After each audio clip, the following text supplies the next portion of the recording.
회복 6번째 원리 시간에 오신 여러분 주의 이름으로 환영합니다.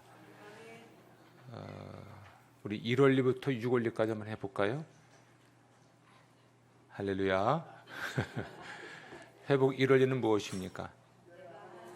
내가 하나님이 아니라는 사실을 인식하라. 또 잘못을 저지르려는 성향을 극복할 힘이 내게 없고 내 삶을 스스로 통제할 수 없다는 사실을 인정하라. 두 번째는요, 나에게 하나님 계시고 나는 하나님에게 나를 회복시킬 능력이 진심으로 믿으라. 세 번째는 다스림에 맡기기로 의식적으로 선택하라. 네 번째, 점점 길어져요. 삿대질하지 마시고 왜 저한테 자꾸 삿대질을 하십니까? 그렇죠. 자기 잘못을 솔직하게 점검하고 나하고 하나님과 자신과 신뢰할 만한 제3자에게 고백해라. 이제 몇 번째 해야 되죠? 5번째 원리.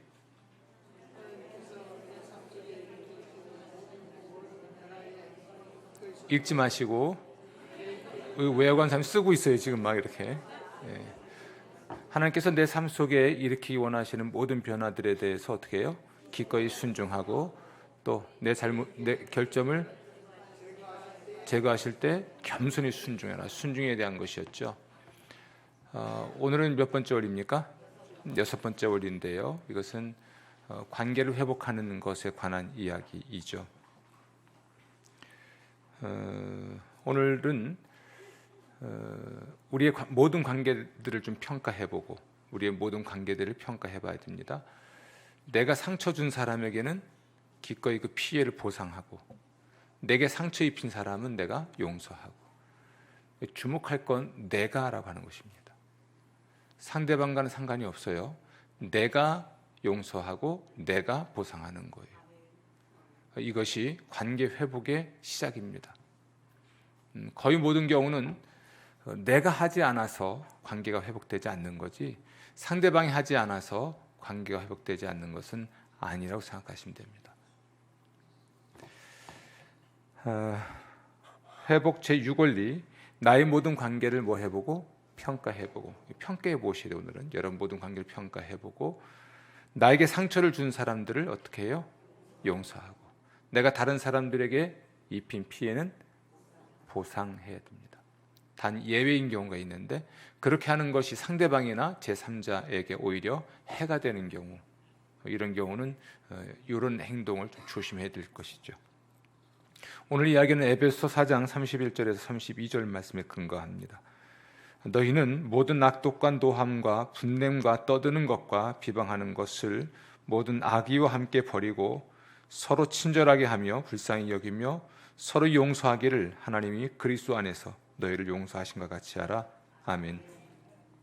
오늘 이야기는 두 단계로 진행이 되겠습니다. 하나는 내게 상처 입힌 사람을 용서하는 것이고 또 하나는 내가 피해를 준 사람들에게 보상하는 것에 관한 것입니다.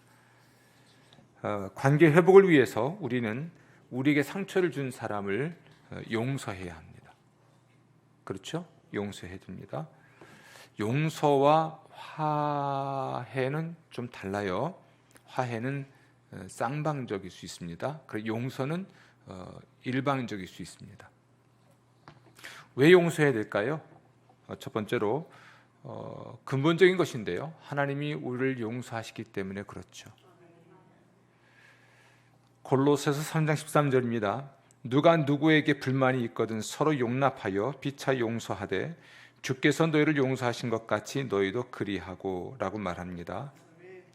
하나님이 나를 얼마나 크게 용서하셨는지를 우리가 알고 느끼면, 그러니까 내가 받은 용서가 얼마나 크고 또 말도 안 되는 것이었는지를 우리가 느끼고 이해하고 나면 다른 사람들을 용서하기가 쉬워집니다.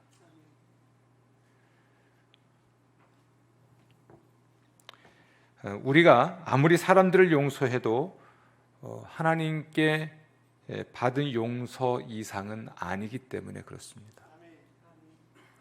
우리가 하나님께 받은 용서가 얼마나 말이 안 되는 용서인지, 그게 얼마나 크고 엄청난 사건인지를 영혼 깊숙이 정말 경험한 사람, 그러니까 이렇게 다르게 말할 수도 있어요.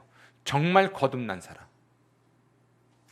정말 자기가 지은 죄를 예수의 보혈로 용서받았다는 확신이 있는 사람, 진짜 거듭남의 경험이 있는 사람은 용서하게 돼요. 좀 심각한 얘기 한 겁니다. 근본적으로 내가 하나님께 정말 용서받았다는 이 확신, 그 근원적인 확신은 중생의 은혜잖아요. 그렇죠? 칭의, 우리를 의롭다 하시는 하나님의 은혜란 말이에요. 이게 너무나 분명한 사람은 용서하게 돼요. 아멘. 우리가 누군가를 용서하기 어렵거나 절대로 누군가를 용서하지 않겠다고 다짐하고 있다면 근본적으로 그 사람이 정말 거듭난 그리스도인인지를 점검해 봐야 되고요. 혹은 거듭은 났지만 하나님의 용서, 하나님께 받은 그 용서의 크기와 위대함을 좀 망각하고 있든지요. 그 이상이 아닐 것입니다. 내가 용서받았다고 느끼는 사람은 남을 용서하기가 쉬울 것입니다. 우리가 하나님께 정말 용서받았다면 그것을 뼛속 깊이 영혼 깊숙이 알고 확신하고 있다면 다른 사람을 용서할 수 있는 힘이 있을 것입니다. 우리가 용서해야 되는 이유는 두 번째로 그 원한이라고 하는 것이 무용지물이라 그렇습니다. 무용지물은커녕 해롭기 때문에 그렇습니다. 욥기서 5장 2절입니다. 분노가 미련한 자를 죽이고 시기가 어리석은 자를 멸하느니라 라고 말을 하고요. 욥기 8장 4절은 울분을 터뜨리며 자기 자신을 찢는 사람아 라고 말합니다. 확실히 분노는 자해 행위와 같습니다. 혹은 심지어 자살과도 같다 하는 것이죠. 전도서 6장 9절은 원한을 품는 것은 어리석다라고 말을 합니다. 누군가에게 화내고 원망을 해도 그 사람은 해를 받지 않습니다. 내가 화를 내고 원망을 해도 상대방은 전혀 영향을 받지 않는 거죠. 괴로운 건 나죠. 화를 내보십시오. 내가 괴롭죠. 마음에 원망을 품고 있습니다. 내가 괴롭고 내가 답답하죠. 상대방은요, 내가 화난 것도 모를 겁니다. 내가 화를 내는 것을 이해하지 못하겠죠. 그래서 분노는, 원한을 품고 있는 것은 가장 어리석은 짓이 될 것입니다.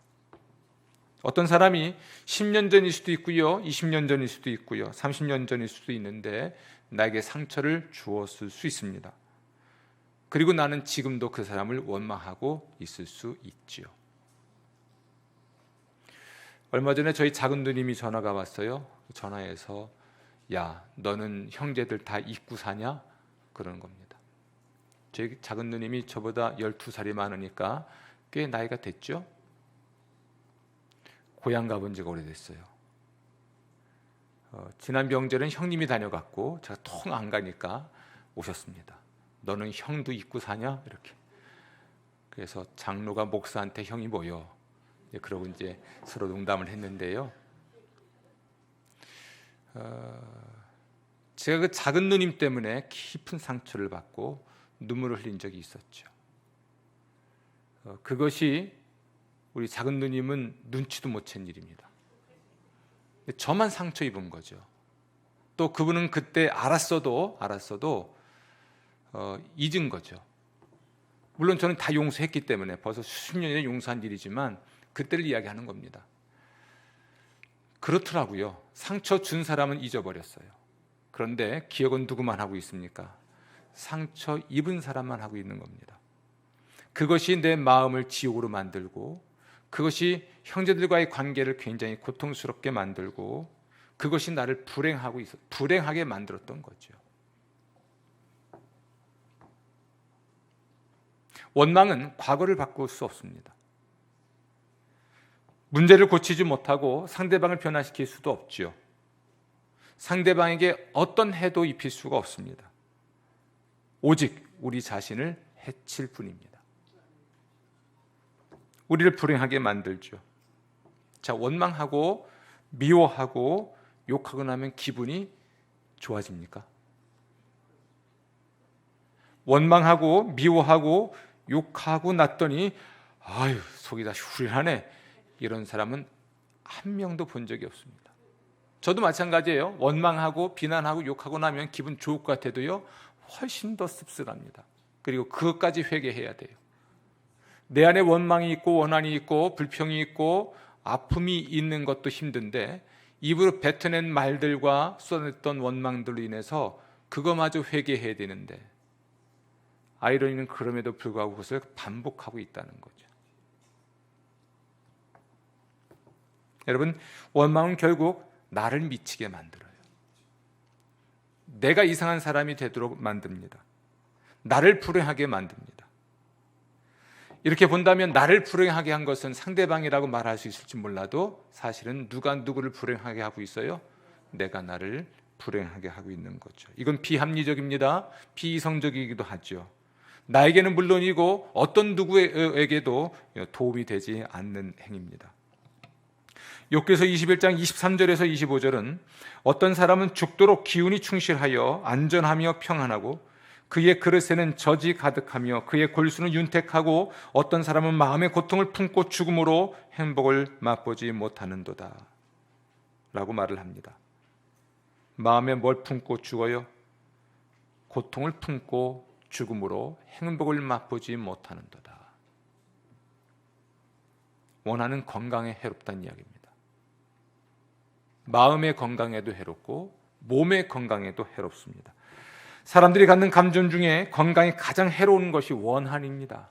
한많은 이 세상 야속하니와 원한. 이 원한은 사람을 산채로 먹어 삼키는 암이나 독과 같아서 우리 몸에 흔적을 남긴다 하지요. 원한이 우리 정신건강에도 좋지 않은 것은 그 결과를 보면 알 수 있는데요, 심각한 우울증, 또 피로감, 위장장애, 이런 것들도 일으킬 수가 있죠.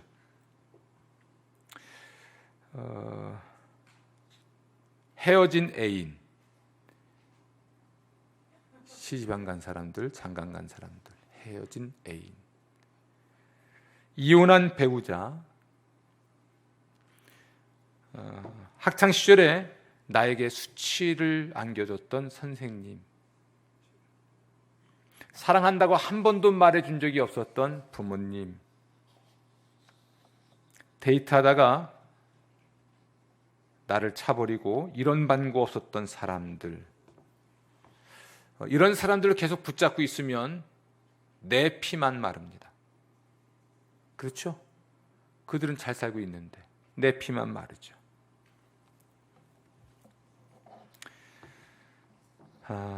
상처가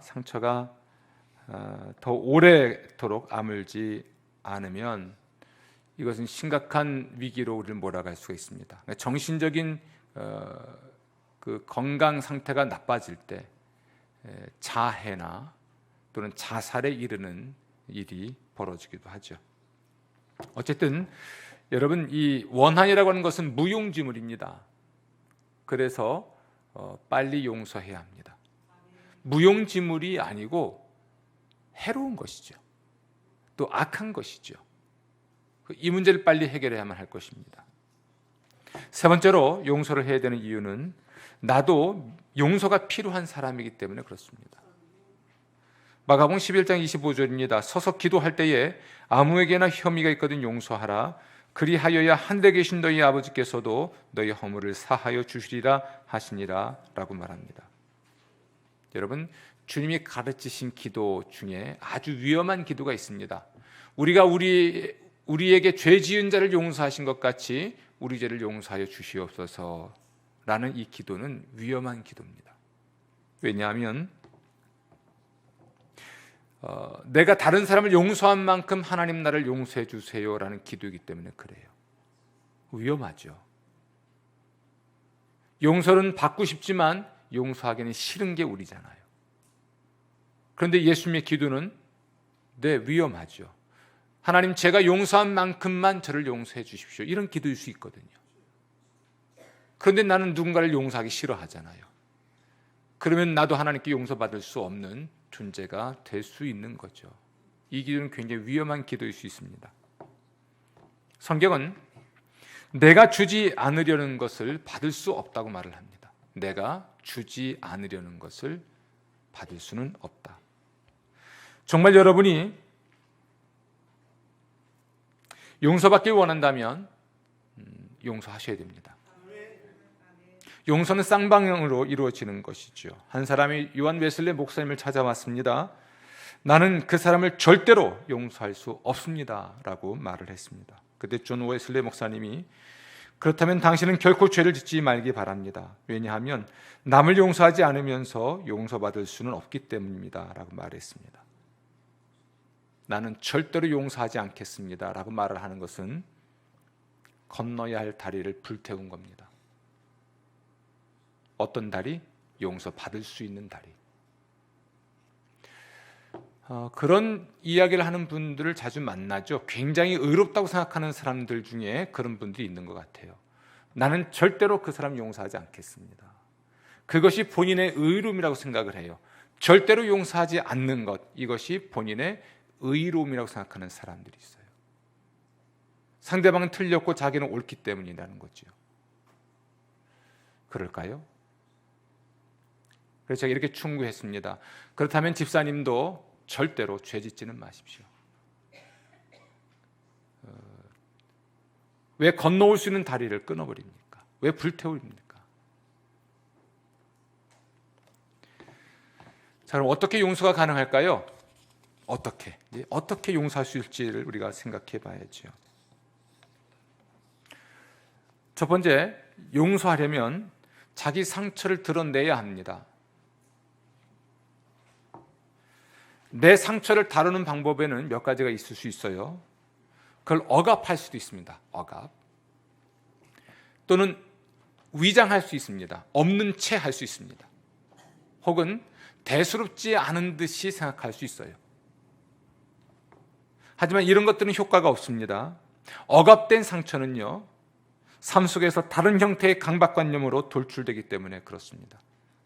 억압된 건요, 언젠간 터지기 마련이에요. 이건 긴장이라도 할 수 있겠는데, 긴장. 여러분, 풍선에 바람을 계속 불어보세요. 갈수록 풍선의 두께가 가늘어지겠죠? 점점점 세지면요, 터지는 순간이 옵니다. 뭔가를 짓누르면 한 번 뒤집어지는 날이 오지요. 가끔 제가 상담을 공부할 때 그런 예화를 드는 교수님을 만난 적이 있죠. 이런 것들은 구정물통과 같다. 어린 시절에 돼지 먹이, 돼지에게 줄 밥 또는 우리 위해서라도 요즘 우리 아프리카 돼지열병 때문에 밥 사료 못 주게 하죠. 옛날에 집에서 돼지 키울 때는요, 먹던 건 다 남은 건 어디로 가요? 이 구정물통에 들어갑니다. 그렇게 두면 시간 지나면 지날수록 위에 물이 맑아지죠. 그래 지나가다가 발로 한번 툭 차면요, 혹은 뭘로 휙 지어주면요, 고춧가루 올라옵니다. 온갖 잡것이 다 올라오죠. 그런 겁니다. 억압된 감정들, 억누르고 짓누른 감정들, 애써 외면하는 이런 우리의 상처와 그 상처로 인한 감정들, 애써 외면하는 거죠. 또 그것은 마치 잘 견딜 수 있는 것처럼 태연하게 의연한 듯이 자신을 위장하는, 거짓말하는 이러한 태도들은 절대로 효과가 있지 않습니다. 어디론가는 터집니다. 요즘은 제가 여러분의 사랑을 많이 받기 때문에 입술 터지는 일은 없는 것 같아요. 제가 몸이 많이 피곤하면 제일 먼저 목이 좀 안 좋고요, 입술이 터집니다. 흔히 그러죠. 제일 약한 부분에서 병이 생긴다고, 몸의 저항이, 면역이 약해지면 터지는 곳이 있는 거죠. 용서를 위해서 내 상처를 시인하는 것이 중요합니다. 내가 아프다는 것을 알아야 되고 인정할 수 있어야 합니다. 그건 잘못이었고 그 상처가 나에게 아픔을 주었어. 그는 잘못했고 그러므로 그 사람 때문에 내가 상처 입었어. 이 자기의 상처를 드러낼 수 있어야 하는 것입니다. 그러려면 어떻게 해야 될까요? 나에게 상처를 준 사람들, 또 그 사람들이 말한 것들, 그들이 행동한 것들을, 또 그들이 생각한 것들을 적어보는 겁니다. 적어보는 거죠. 내가 왜 화가 났는가 질문을 하고 적어본 겁니다. 내가 그 사람 때문에 화가 난 이유 써보는 거죠. 내가 지금 그 사람 때문에 이렇게 아파하는 이유 써보는 거죠. 쓸 때는 감정을 통제할 필요 없습니다. 생각나는 대로 쓰시면 됩니다. 죽이고 싶다, 살리고 싶다, 욕이 나오는 대로 써보시고, 물론 그런 다음에 태우셔야 되겠지만,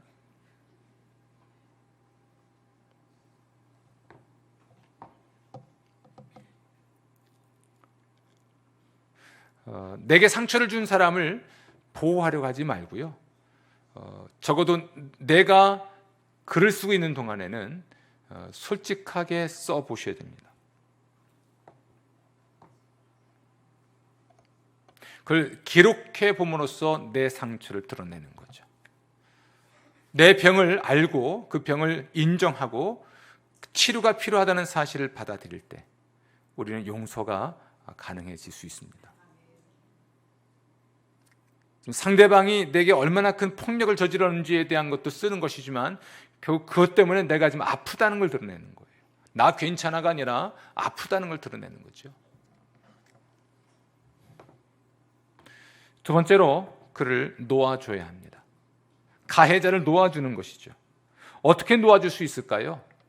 용서함으로써 놓아줄 수가 있습니다.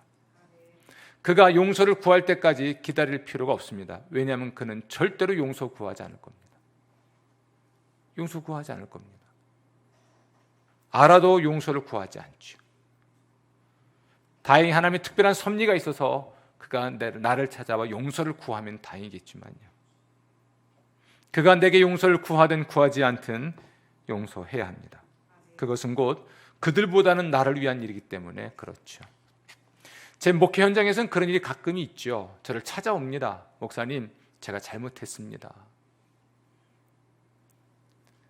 그때는 받아들여야 돼요. 정직하게 받아들여야 됩니다. 다음에 배반하더라도. 목회 현장에서 있는 일이라는 것은 잘못했습니다 하고 또 잘못해요. 그래도 잘못했다고 하는 순간에는 용서해야죠. 그래서 목사가 제일 멍청한 겁니다. 잘못했습니다 할 때 진짜인 줄 알고 받아주는데 진짜인 줄 알고 받아주는 게 아니라 진짜라서 받아준 겁니다. 다시 배반하더라도.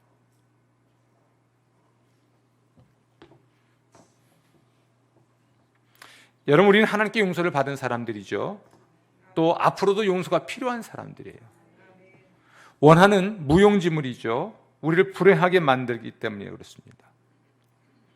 상처를 준 사람을 놓아주고 우리 자신을 위해 그들을 용서하는 것, 그것이 우리가 용서할 수 있는 길이 되겠죠. 먼 곳에서 주디라는 여성을 초청했습니다. 주디를 좀 만나보겠습니다. 주디를 불러줄까요? 주디. 박수를 한번 치면 주디가 이쁘게 나올 것 같습니다.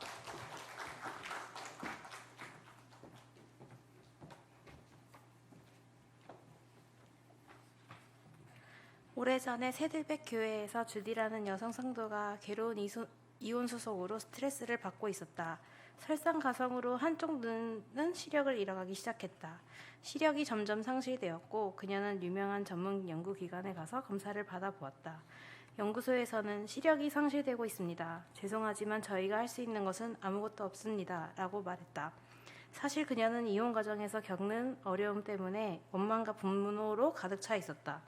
그러던 어느 날 그녀가 교회에 왔을 때 우리는 예배 중이었고 내가 설교하고 있었다. 당신 자신을 위해 놓아줘야 합니다. 당신에게 상처를 준 사람들이 무슨 짓을 했든 당신 자신을 위해 그들을 마음속에서 풀어줘야 합니다. 과거의 사람들이 현재에도 계속 당신에게 상처를 주도록 허용하지 마십시오. 그들을 놓아주십시오. 그때 그녀는 고개를 조아리고 기도했다. 하나님, 저의 상처를 하나님 앞에 드러냅니다. 그리고 저에게 상처를 준 사람을 놓아주겠습니다. 그들을 제 마음에서 떠나보내겠습니다. 그리고 그녀가 교회 건물을 나가서 마당을 걸어갈 때 시력이 돌아왔다. 그녀는 연구소로 다시 가서 검사를 받았다. 연구소에서는 기적입니다. 완전히 시력을 잃었던 한쪽 눈이 회복되었어요. 라고 말했다.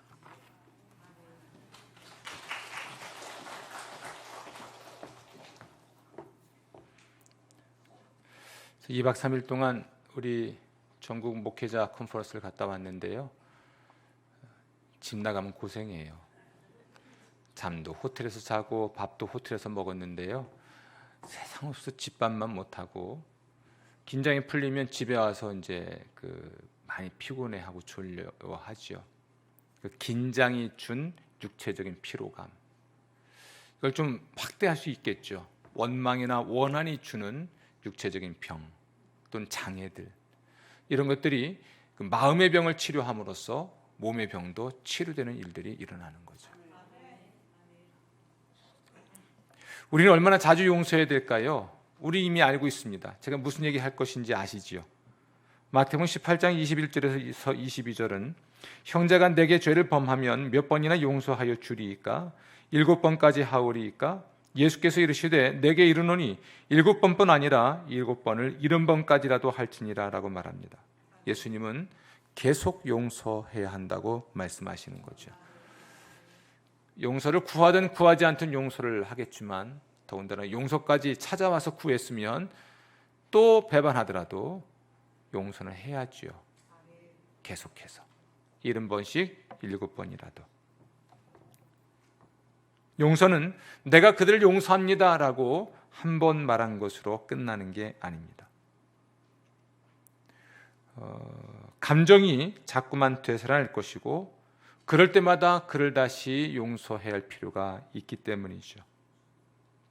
상처 입은 일이 다시 떠오를 때마다 우린 용서해야 합니다.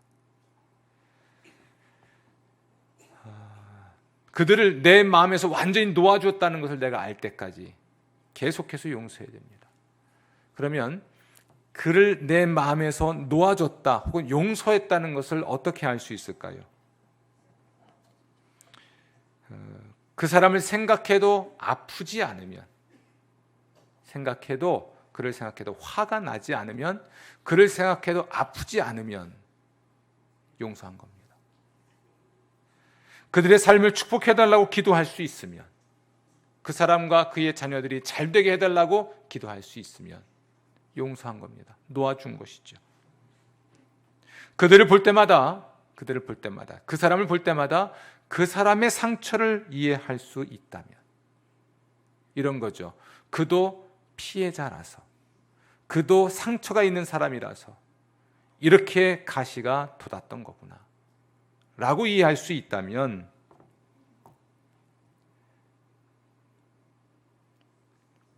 그 사람이 나에게 어떤 상처를 주었는지에 초점을 맞출 수 있다면, 어떤 상처를 주었는지에 초점을 맞출 수 있다면 그를 용서한 거죠. 했다면 그랬죠.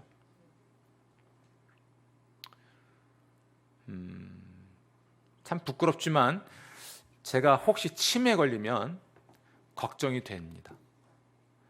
제 기억 속에, 제 마음속에 꾹꾹 눌러놨던, 목사이기 때문에 차마 입으로 뱉을 수 없었던 욕설이 나올까 봐, 원망이나 저주가 나올까 봐 치매에 걸릴 걸 두려워하지요. 기도해 주시기 바랍니다. 치매 걸리지 않도록. 제가 치매 걸리면 신방 오지 마세요. 그러지 않으려면 용서할 수 있어야 합니다. 치매가 걸렸어도 축복할 수 있고, 그를 위해 기도해 줄 수 있도록 용서해야죠. 안 그런 척하는 것보다 차라리 상처를 드러내고 말을 하는 사람이 훨씬 나은 거예요.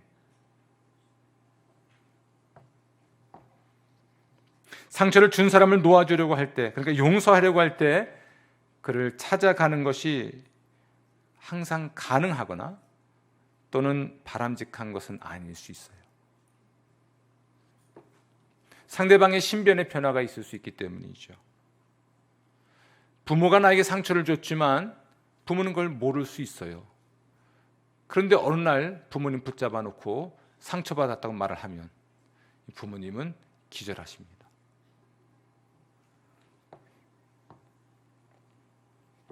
또 어떤 사람은 어떤 신상의 변화가 일어나 있을 수도 있죠. 어떤 사람은 재혼했을 수도 있습니다. 다른 남자나 다른 여자를 만나고 있을 수도 있고요. 아주 먼 곳으로 이사를 갔을 수도 있죠. 혹은 세상을 떠났을 수도 있습니다. 어떻게 해야 될까요? 두 가지를 제안하는데요.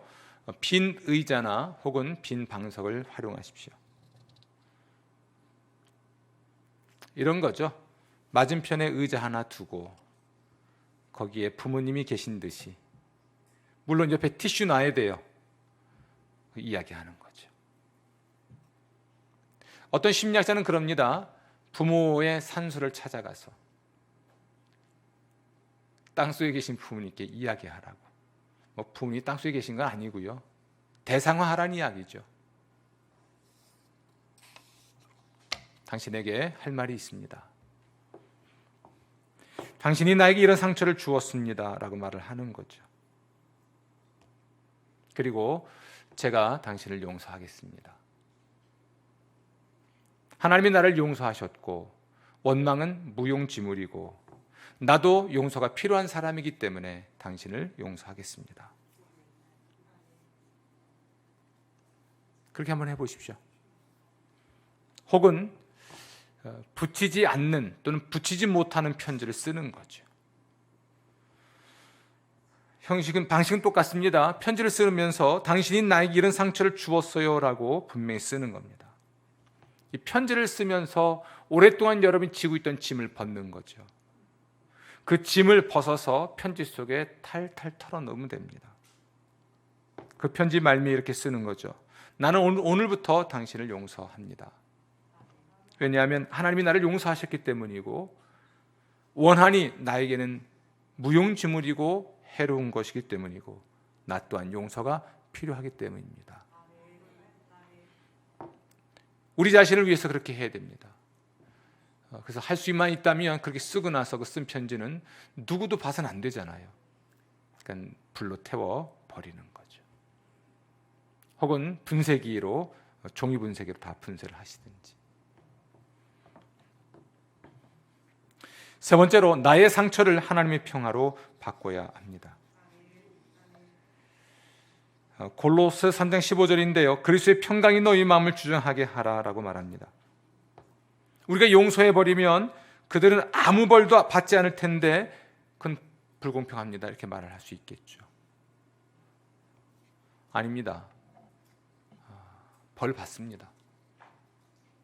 벌 받아요. 내가 벌을 안 줄 뿐이지 벌 받습니다.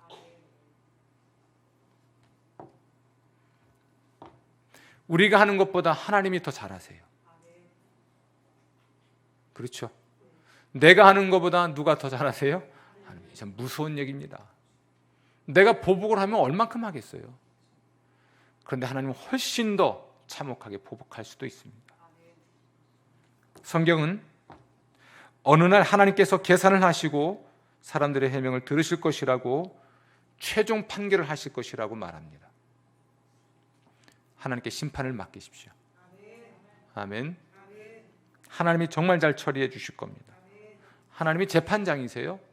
그런데 공의로운 재판장이십니다. 여러분, 우리는 지옥을 믿고 있습니다. 그렇죠? 지옥을 믿고 있습니다.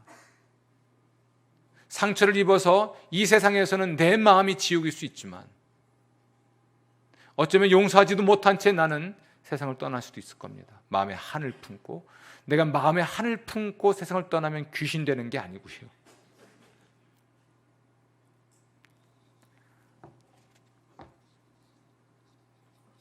예수님도 천국보다는 지옥에 대한 얘기를 참 많이 하신 것으로 보입니다. 지옥이 없다면 세상은 정말 불공평하지요.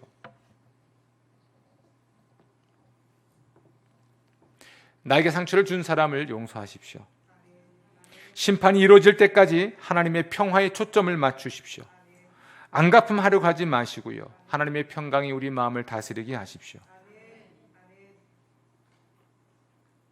인간관계 때문에 우리 마음이 상하죠. 마음이 찢길 수 있습니다. 그런데 하나님은 그 찢긴 마음의 조각들을 다시 이어 붙여 주십니다. 하나님의 평화로 우리의 마음을 감싸 주시죠. 그래서 우리 상처를 준 사람을 용서하는 순간 주님께서는 찢어진 내 마음을 다시 붙여 주신다는 것입니다. 아멘. 오늘 이야기의 두 번째 부분을 이제 말씀드리겠습니다. 첫 번째 부분은 용서에 대한 것이었어요. 두 번째 부분은 보상에 관한 것입니다. 나에게 상처를 준 사람들을 용서하는 것이 첫 번째 부분이었다면, 두 번째 부분은 내가 상처를 준 사람들에게 보상하는 것입니다. 여러분, 우리가 상처를 줬다면 우리가 입힌 상처에 대해서 보상해야 합니다. 왜냐하면 해결되지 않은 관계는 모든 문제의 뿌리가 되기 때문에 그렇습니다. 해결되지 않은 관계는 모든 문제의 뿌리가 됩니다. 회복을 막는 것이죠. 히브리서 12장 15절인데요. 너희는 하나님의 은혜에 이르지 못하는 자가 없도록 하고 또 쓴뿌리가 나서 괴롭게 하여 많은 사람이 이로 말미암아 더럽게 되지 않게 하며 라고 말합니다. 쓴뿌리가 나서 괴롭게 하여 많은 사람이 이로 말미암아 더럽게 되지 않게 하며.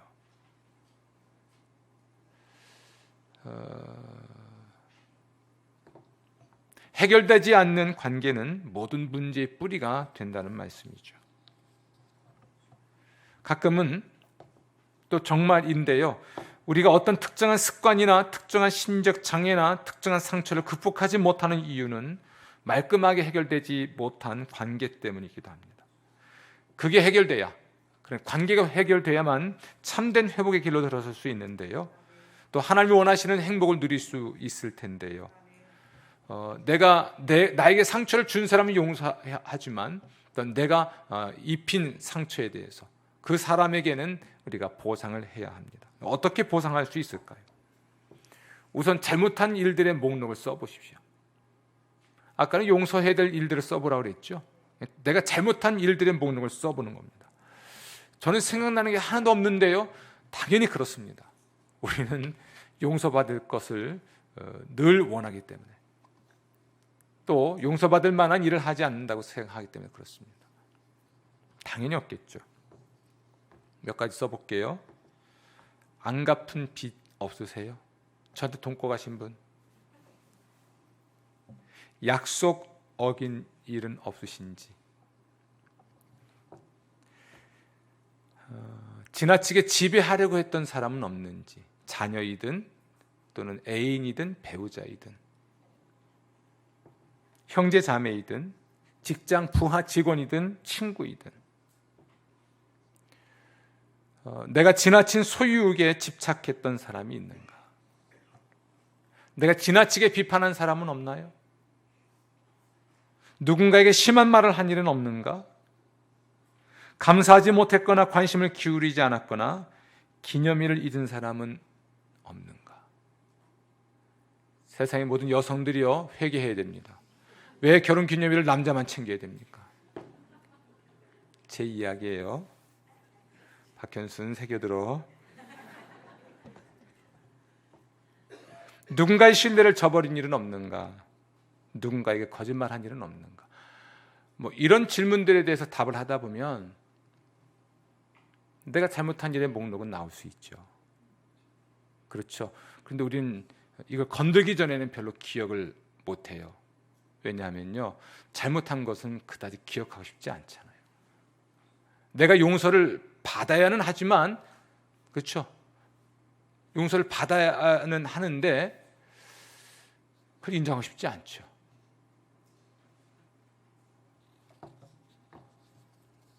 두 번째로, 써본 다음에 나라면 어떻게 보상을 받고 싶은지를 생각해야 합니다. 누가복음 6장 31절은 남에게 대접받고자 하는 대로 너희도 남을 대접하라라고 말합니다. 내가 누군가에게 사과를 받는다면 어떤 식으로 사과를 받고 싶을까라고 생각해 보는 거죠. 그러면 내가 어떻게 보상할 수 있을지를 결정할 수 있어요. 사과받고 싶은 게 있잖아요. 그렇죠? 어떻게 받고 싶은지.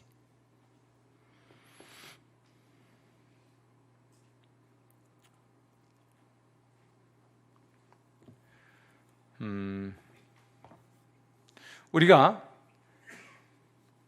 유념해야 될 세 가지가 있습니다. 전서 8장 6절인데요. 무슨 일에든지 때와 판단이 있으므로라고 말을 합니다. 막 집을 나서고 있는데, 막 잠자리에 들려고 하는데 잠깐 앉아봐. 그리고서는 뭘이라도 해결하려고 하는 듯이 달들지 말라는 겁니다. 뭐든지 최선의 때가 있어요. 두 번째로 올바른 태도가 필요한데요. 에베소서 4장 15절입니다. 사랑 안에서 참된 것을 하여라고 말을 합니다. 방금 말씀드린 대로 누가 우리에게 사과를 한다면 내가 어떤 식으로 사과를 받고 싶은지 생각을 해보는 거죠. 정치인들이 쓰는 말이 있습니다. 사과를 할 때 정치인들이 쓰는 말은 쓰면 안 돼요. 유감입니다, 이런 말. 애매하게. 나중에 사과했잖아 그러면 언제 내가 유감이라고 그랬지 이렇게 말 수 있거든요. 사과는 그런 게 아니거든요. 내가 받고 싶은 사과는 어떤 거겠어요? 언제 어디서 무엇을 어떻게 잘못했는지를 듣고 싶은 거죠. 그렇죠? 그런데 우리가 사과를 한다든지 또는 보상을 하려고 할 때는 정확한 걸 싫어합니다. 자기의 잘못을 정당화하려고 한다든지 핑계를 댄다든지 상대방이 잘못한 걸 구태여 지적해 가면서 그래서 그랬다든지 이런 방식으로 사과를 받고 싶은 사람은 아무도 없을 겁니다. 그렇죠? 제일 중요한 건 자기 자신의 잘못을 청산하는 거예요. 상대방이 뭘 잘못했는지를 지적하는 게 목적이 아닙니다. 우리의 태도에 대한 이야기인데요. 빚진 게 있으면 얼른 갚는 거죠. 그러면 오늘 저는 숨길 것이 아무것도 없습니다. 나는 완전하지 않지만 내가 잘못한 모든 것들을 고치고 보상하겠습니다. 라고 외칠 수 있게 될 것입니다. 삭개오란 사람이 있죠. 그는 말합니다. 주여 보시옵소서 내 소유의 절반을 가난한 자들에게 주겠사오며 만일 누구의 것을 속여 빼앗은 일이 있으면 내 갑절이나 갚겠나이다 라고 말했습니다. 그때 예수님이 이렇게 말씀하셨어요. 오늘 구원이 이에 이르렀으니 이 사람도 아브라함의 자손임이로다. 아멘. 그러니까 이 사람의 말은 진심이란 이야기죠. 갚겠다 그랬는데 그 진심이다라는 것입니다. 우리의 잘못이 심각할수록 보상은 어렵습니다. 그래도 우리는 보상할 수 있는 것들과 보상할 수 있는 길은 있을 것입니다. 진실한 사과의 힘, 과소평가하지 마십시오. 아주 올바른 시기에 찾아가서 올바른 태도로 우리는 이렇게 말해야 됩니다. 죄송합니다. 제가 잘못했습니다. 용서해달라고 말할 자격은 없지만 제가 보상할 수 있는 방법이 없을까요? 라고 말을 한 뒤에 상대방에게 처분을 맡겨야 됩니다. 한 번은 그런 경험이 있습니다. 저를 찾아와서 누군가에게 저에 대해서 험담을 했거나 잘못된 이야기를 한 것을 사과한다고 했습니다. 그래서 제가 정말 사과하신다면 그를 찾아가서 당신께서 잘못된 이야기를 잘못 알고 있던 이야기를 이야기해 줬고 그리고 내가 그렇게 말한 것이 그러므로 목사님의 명예를 훼손한 것이라고 말씀하십시오 라고 이야기했어요. 오랜 세월이 지나고 오랜 시간이 지나서 제가 그 상대방으로부터 알게 된 사실은 단 한 번도 그분이 찾아와서 그 말을 해준 적이 없다는 거죠. 제게 용서 구한 거예요? 아니죠.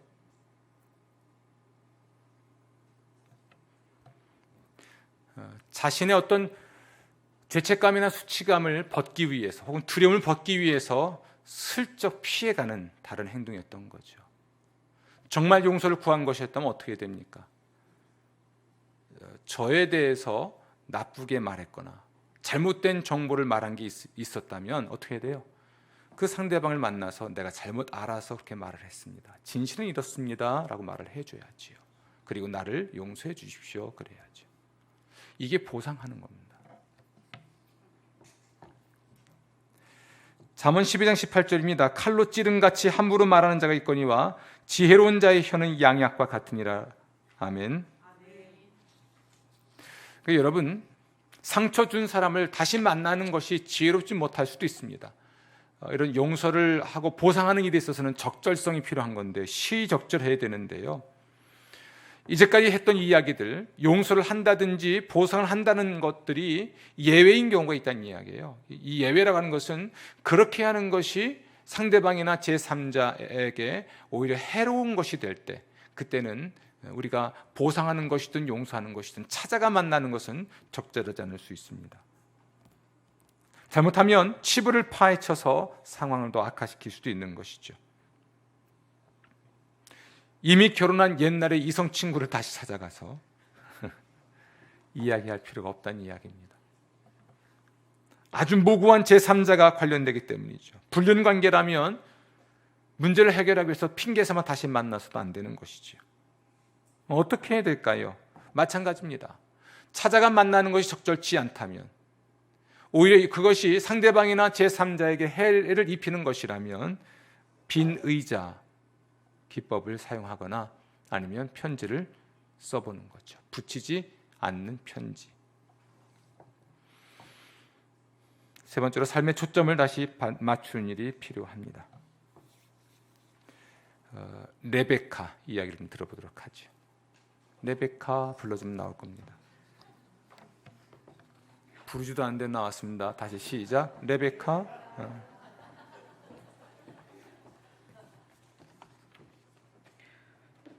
나는 집에서 원하지 않는 아이였다. 부모님께 이미 1살과 2살짜리 아이가 있을 때 어머니가 뜻밖의 쌍둥이 자매를 임신하셨다. 그래서 나는 아무도 원하지 않는 아이였고 그런 말을 들으면서 컸다.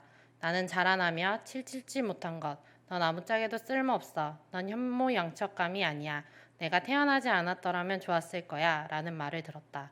부모님은 모두 알코올 중독자였다. 어머니는 섭식장애도 가지고 있었다. 아버지는 화를 잘 냈고 나를 자주 때렸다. 그래서 어린 내가 처음 가졌던 감정은 두려움이었던 것을 기억한다. 그런 와중에 내가 가장 갈구한 것은 사랑과 용납이었다. 나는 나중에 섭식장애가 생겨서 23살에 체중이 40kg까지 내려갔다. 그때 내 삶의 모든 영역을 다스려 달라고 간구하며 주님을 내 삶에 모셔들었다. 주님이 주신 사랑의 응답 중 하나는 내게 남편 글렌을 주신 것이다. 글렌의 사랑이 나에게 건강을 되찾아 주었다. 나는 기적의 아이라는 말을 듣곤 하는데 그럴 때 내가 사람들에게 대답하는 말은 제 삶의 기적은 예수 그리스도이십니다 라고 한다. 예수님께서 내게 큰 기쁨을 안겨주셨다. 그것이 지금으로부터 11년 전에 일어난 일이다. 나는 2년 동안 상담을 받았고 하나님께서 내 삶의 여러 영역을 치료하시는 오랜 과정이 시작되었다. 2명의 자녀를 통해 하나님께서 내게 큰 기쁨을 안겨주셨고 우리 부부의 관계 역시 매우 좋고 건강하다고 기쁘게 말할 수 있으며 그것에 대해 감사하고 있다. 하나님은 나의 힘의 원천이시고 하나님의 말씀은 내 삶의 위로의 원천이다. 내게 행하실 하나님의 일이 아직 끝나지 않았음을 나는 안다.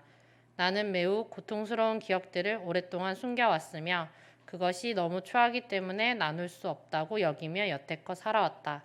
그러다 2년 전에 세드백 교회에 왔고 회복축제 사역에 대해 듣고 가보고 싶었지만 내 모습이 있는 그대로 드러내고 가면을 벗는다면 사람들이 나를 받아들이지도 사랑하지도 않을까봐 두려웠다. 그러나 내가 그 첫 발을 떼었을 때 발견한 것은 거절이 아니라 사랑이 가득한 용기 있는 사람들이었다. 사람들은 내게 용기를 주었고 긍정적인 기대를 해 주었다. 그곳에서 나의 고통을 나눌 수 있었을 뿐 아니라 다른 사람들의 고통에 귀 기울여 줌으로써 나도 기여할 수 있었다. 그곳은 우리가 가진 짐을 서로 나눔으로써 가볍게 하는 곳이었다. 우리는 살아가면서 문제에 맞설 힘을 그곳에서 얻는다.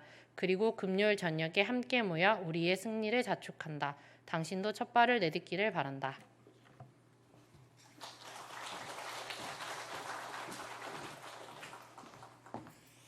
여러분 잘 따라오고 계시나요? 예, 지금 제가 무슨 얘기하고 있는 거죠? 네? 보상에 관한 이야기하고 있죠. 보상을 위해서 첫 번째 어떻게 하라고 그랬죠? 고맙습니다. 내년에 또 할 수 있을 것 같습니다. 잘못한 일의 목록을 작성하는 것이고요. 두 번째로 나라면 어떻게 보상을 받고 싶은지 생각하는 것이고요. 보상을 받고 싶은 것을 생각할 때마다 시기, 언제, 또 태도, 어떤 태도로, 그리고 적절성, 과연 적절한지를 검토해보라 했습니다. 세 번째로 삶의 초점을 다시 맞추는 것인데요. 인간관계 속에서 하나님의 뜻을 행하는 것에 초점을 맞춰야 됩니다. 그게 바로 회복입니다. 인간관계 속에서 무엇을 실천합니까? 하나님의 뜻을 실천하는 것에 초점을 맞추는 거죠. 원망하는 사람에게 초점을 맞추고 있으면 그 사람이 나를 지배합니다. 그렇죠? 원망하는 사람에게 초점 맞추면 그 사람이 나를 지배해요. 그걸 내가 허락하고 있는 것입니다. 불행하게도. 과거의 사람이 현재 나를 지배하는 거죠. 같은 동네에 살고 있지도 않은데 그 사람이 심지어 죽은 사람인데 그가 나를 지배하게 허용하는 것입니다. 우리가 누군가를 원망하고 있다면 그 사람이 나를 지배하고 있다는 증거죠. 재밌는 건 원망을 하면 할수록 내가 그를 닮아가고 있다는 거죠. 철이 철을 날카롭게 하는 건 좋은 말입니다. 그런데 참 이상하게도 원망을 하면 할수록 그 사람을 닮아가죠. 난 절대로 엄마처럼 안 될 거야. 그 엄마는 그럽니다. 야 이년아 시집가서 너 같은 딸 하나만 낳아라. 이게 악담인지 축복인지 모르겠습니다. 그런데 결혼해서 엄마처럼 살아요. 난 절대로 아빠처럼 살지 않겠습니다. 그래놓고 나이 들어 누구처럼 살아요? 아빠처럼 살지요. 하지만 좋은 소식도 있습니다. 지금 무슨 얘기냐면 내가 원망하는 사람에게 자꾸 초점을 맞추면 그 사람이 나를 지배하고 그 사람의 말과 행동을 내가 반복하고 나도 모르게 오랜 세월 지나고 나면 그걸 닮아 있다는 거예요. 좋은 소식도 있습니다. 하나님께서는 우리 삶에서 그 모든 인간관계의 찢기들을 제거하기 원하십니다. 아멘. 한 번에 벗겨내진 않습니다. 우리가 감당할 수 있는 만큼 하나씩 해결하시고 껍질을 벗겨가시죠. 나에게 상처를 준 사람들, 그들을 내가 용서하고 내가 상처를 준 사람들에게는 보상하십시오. 그러면 하나님께서는 우리 인간관계 속에 있을 수 있는 모든 그 찌꺼기들을 재활용해서라도 그것이 나에게 선한 것이 되도록 만들어 주실 겁니다. 하나님 그것을 어떻게 재활용하실까? 욥기서 11장 13절부터 16절인데요. 만일 내가 마음을 바로 정하고 주를 향하여 손을 들 때에 내 손에 죄악이 있거든 멀리 버리라. 불의가 내 장막에 있지 못하게 하라. 그리하면 내가 반드시 흠없는 얼굴을 들게 되고 굳게 서서 두려움이 없으리니 곧 내 환난을 잊을 것이라. 내가 기억할지라도 물이 흘러간 같을 것이며 라고 말합니다. 우리의 삶의 초점을 다시 맞추기 위한 세 단계인데요. 무엇보다도 마음을 정하고 그러니까 용서하기로 마음을 정하는 것입니다. 아멘. 마음을 정하고 용서하는 거죠. 혹은 보상하는 것이지요. 두 번째로 우리는 그럴 힘이 없는 걸 인정하고 주님께 손을 들어야 됩니다. 아멘. 우리는 회복 두 번째 원리입니까? 첫 번째 원리죠. 나는 하나님이 아니라는 것, 잘못을 저지르는 성향을 극복할 힘이 내게 없다는 것과 내 삶을 스스로 통제할 수 없다는 것, 이걸 인식하고 인정하는 것이 첫 번째 원리잖아요. 그러나 다행히도 우리에게 누가 계십니까? 하나님이 계시고 나는 하나님에게 소중한 존재이고 하나님은 나를 회복시키길 원하신다는 것. 그래서 우리가 우리 자신을 스스로 점검하고 하나님과 나 자신과 신뢰하는 제3자에게 고백을 할 때에 하나님은 우리가 이 문제를 해결할 수 있는 힘을 주시는 것이죠. 또 해결되는 것이고요. 우리가 주를 향하여 손을 드는 것, 그분께 도움을 요청하는 것이죠. 그리고 용서하고 나서 우리는 얼굴을 들고 세상과 직면해야 합니다. 용서를 하고 보상을 한 후에 다시 그것에 매이지 마시고, 아멘. 내가 보상함으로써 난 용서받았고요, 내가 용서함으로써 그를 축복할 수 있게 됐으니까 자꾸만 안으로 들어가지 말고 이제 세상을 향해서, 그를 향해서 당당하게 설 수 있어야 하겠죠. 뒷걸음 튀지 마시고요, 껍질 속에 숨지 마시고요, 삶을 다시 시작하는 겁니다. 모험을 감행하는 것이지요. 새로운 관계를 만들어 가야죠. 그런데 참 이게 어려워요. 우리는 이렇게 이해하고 있습니다. 한 번 깨진 신뢰는 회복할 수 없다? 아닙니다. 어려울 뿐입니다. 회복하려고 하지 않기 때문에 안 되는 거죠. 한 번 깨진 관계는 회복할 수 없다? 누가 그럽니까? 만약 그렇다면 하나님과 우리 사이도 한 번 깨진 건데 회복될 수 없는 것이었잖아요. 우리가 하나님께 받은 그 용서가 얼마나 말도 안 되는 것에 대한 용서였는지, 그 용서의 크기를 생각해 보면 회복될 수 없는 관계, 회복될 수 없는 신뢰라는 건 없습니다. 내가 하고 싶지 않은 거죠. 그런데 우리는 그 말을 너무나 쉽게 하고 살아갑니다. 그것이 마치 굉장히 의로운 사람인 것처럼 말하고 행동하지요. 그래서 가정에서도 그렇고 교회에서도 그렇고 회복의 기회마저 없는 거예요. 아예 모든 관계를 단절해 버리니까 화해라는 건 생각을 못 하는 거죠. 그러나 용서는 가능하잖아요. 화해라는 것은 쌍방이 함께 참여해야 되지만 용서는 되잖아요.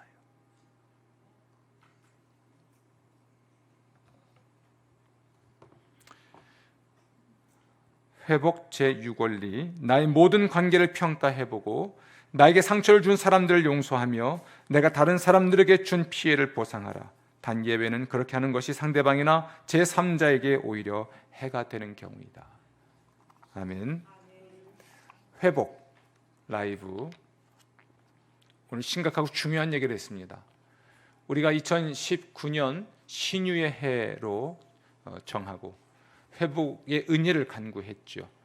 평창에서 우리가 하나님께 기도하면서 우리의 몸의 병, 마음의 병에 대한 회복도 이야기해 왔습니다.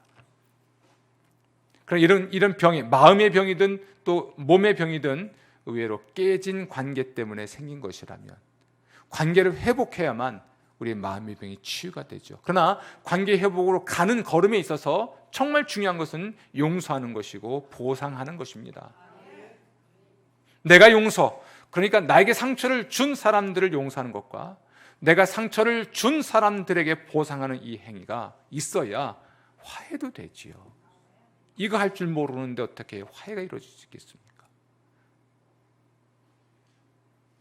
예수님이 화해를 위해서 오셨고 이 화해를 위해 자기 목숨을 내던지셔서 우리를 화해의 장으로 이끌어내셨죠. 하나님이 사람이 되시고 사람의 죄를 지시고 사람의 죄의 벌을 대신 받으셨기 때문에 하나님과 사람이 화해할 수 있는 길이 열린 거예요. 따라서 참된 용서와 또는 보상의 행위는 예수를 닮은 사람의 아름다운 모습일 것입니다. 아멘. 기도하겠습니다.